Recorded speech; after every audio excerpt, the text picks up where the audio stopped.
da nga wax léegi ci ginnaaw ñu delluwaat ci sortie yi ngay def. souvent nga koy def du neex ñenn faramaare ni mu mel ni sa sortie bu mujj bi dafa indi coow ci Ameth Thiou da nga wax yoo xam ne dafa ëpp ñoom jëm laa yemale sa place yow loolu tamit bokk na ci lu la métti. ñan ñoo ma yemale sama place. non wax nga ko sa biir wax. parce que waaw non waaw parce que loolu mënuñu ma ci yemale sama place. xam nga ku dem wax dégg-dégg la laaj ku dem ba ne la yaayu Wally maa ngi koy nuyu di yaaju baax di ku baax ko ku di am diine bu génnoon tey moom attaqué Wally midi pile midi dem ma tontu ko. moom yaayu Wally waaw. kon kay kuy kon ay cooki suppu kànja faale wu ma leen. ay te nag cu moomu naw arrêté waxam ji. ndax lan. parce que góor bu bëree wax bu yàggee da ngay soof. cu yow nee na cu dama ne cu lu ñuy lekk déglu rek cu lu ñuy lekk la te déglu rek sëñ bi am naa xarit boo xam ne Ameth cu wax ju bëri bu yàggee da ngay soof. est-ce que loolu yow nit déglu nit bu toogee ne 1 an 6 mois fayeekuwul ci fi mu doon liggéeyee loolu waxul dëgg comprendre nga loolu du dëgg amul non loolu amul parce que damaa gis fekkee comprendre nga loolu amul loolu wax naa ci ba pare jërëtut ma ci nekk di xuus. non man waxuma la Ameth ba tey sama question da nga koy def man ci faramaare ni laa wax. neexul ñu bëri man staff Wally ñu bëri neexuma leen. man foofu laay wax staff bi laay wax. loolu ñu bëri neex loolu c'est normal mais neexuma leen ni ma mel neexu leen. mais lan moo tax parce que xam lu tax chaque jour maa ngi leen di wan loo xamante ne nii que ñoom dañ koy daw ay at duñ ko mën a am maa ngi sol lu rafet di yor oto bu rafet fu Wally jëm ma topp ci ginnaawam di ko may sama alal. mais dem wooyu te Wally joxuma ko loolu da leen di metti. mais dem wooyu la dem wooyu la. woy fan. sa woy bi chaque jour dem jàllul. non man loolu kii déggoo li ma la wax ay wayet yooyu non problème amul sama diggante Wally. problème bu amoon sama diggante Wally génn ci internet bi di yàq sama der du ma ko tontu xam nga laa koy tontoo je t'aime Wally voilà. waaw di nuyu ñëpp di ziar ba beneen actualité bi ci mooy déglu naa waaw Pawlish yaayam woote na wax am na Baye Jille woote wax waaye li may conseillé waajur bi mooy àqi waajur am na waaye àq doom am na deret dafa foor kenn du jur nag sa doom di ko bañ am na ñu fi jur doom sànni ko doom ja màgg am xaalis ñu bëgg ko am na ñu fi jur doom sànni ko doom ja màgg tekkiwul dara ñu gën koo jël bëgg ko def ko seen doom rek la mën a doon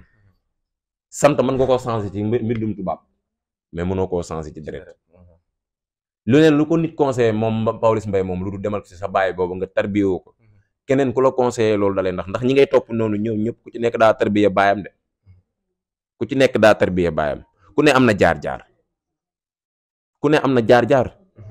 liñ ko war a conseillé mooy mu delluwaat ci ay waajuram nekk ci télé bi di waxat yooyu yëpp waru ko woon a def du ndamam de nekk ci télé bi naan sama baay ba ma ko xamee nangam yooyu yëpp du sa ndam sa baay rek la mën a doon te am nga mag ba ñëpp xam ne kii sa mag la ñeena bokk ndeyet baay ndax nduroo ngeen paa bi bu muñee Pawlish muñ nga xam ne jël na jikko ji ci muñ ba paa bi tamit benn buy wax da ngay gis muy fomp Pawlish doon na ci loolu moom fomp boobu bakkan bi doon na ko ci moom Pawlish buy def émission da ngay gis mooy fomp rek paa bi tamit bi mu def émission da ngay gis day fomp rek deret la fort na leen nangu ne baayam la mu jël ko àndat moom tarbiye ko lu mu am yóbbul baayam billaay ak yokkuteem la ciy jëlee jërëjëf waaw di leen jaajëfal si site internet yëpp sama gars yi nga xam ne yéen samay waa kër ngeen bëgg Wally lool ba yemale woo leen ko ak dara ndax mais nag benn affaire maa ngi koy wax xar yi leen Wally digoon jox non déglu rek non doo ma déglu bul wax soxlawuma ko déedéet xar yi leen Wally digoon kam ca jox ndigal pour mu jox na leen ko waroon na leen a jox seeni xar. kan la ci jox ndigal. fan ma la joxoon ndigal ne mool mën na leen jox xar yi. Omaro at kan. non man parce que après lañ ma woon ne ñu Wally dig nañ ñu ay xar pour jàppale Wally parce que yéen damay dégg ñu naan non Wally digoon nañu ay xar te joxuñu ko Wally joxe na ndigal waa déglu rek du ci Wally joxe na ndigal ne xar yi presse yi nañ ko jox nangam léegi nag enquête boobu bàyyi leen dossier boobu sama loxo ma topp ko xar yi ki ko jox ma kii non damay bañ non de Wally seen Wally la déglu rek comme li Gallo di wax parce que Gallo moom mënu leen wax ba mu ànd ak Wally comme ni waykat yi déglu rek Gallo déedéet non Gallo déglu rek am na droit wax Gallo gis nga barke Serigne Bamba Mbacke Wally ni mu respecté presse ñun tamit noonu lañ waa taxaw rek waa da nga may wax xam nga man yàlla daal damaa natoo ay noonu waali laa toogal quoi xoolal non non xam ne gars yi xam nañ damay mbalak mais pago ko xam-xam ne waali ko xam-xam ne waali mais waali grand yi waali ku ko xam-xam ne fi mu teg presse tegu fa kenn loolu dëgg la barke Serigne Bamba Mbacke benn jour dañoo mës a dem benn concert am na xaw ma ban presse buñ téye waali ne nañ bàyyi presse yëpp ñu dugg loolu dëgg la ma ngi noonu kon jeex na kon yéen tey jii yéen waali seen waali la suñu waali la moo tax nag yéen ma fonk leen ndax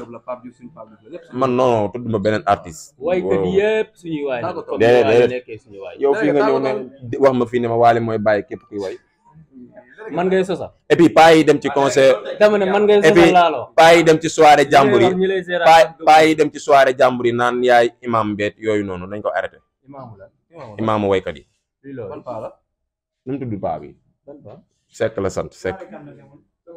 soirée xaw ma noonu Diouf sama xarit bi Pape Diouf maa ngi koy nuyu di ko siyaar mais nañ bàyyi di dem ci soirée yi affaire imam nga koy jël di ko def ab waykat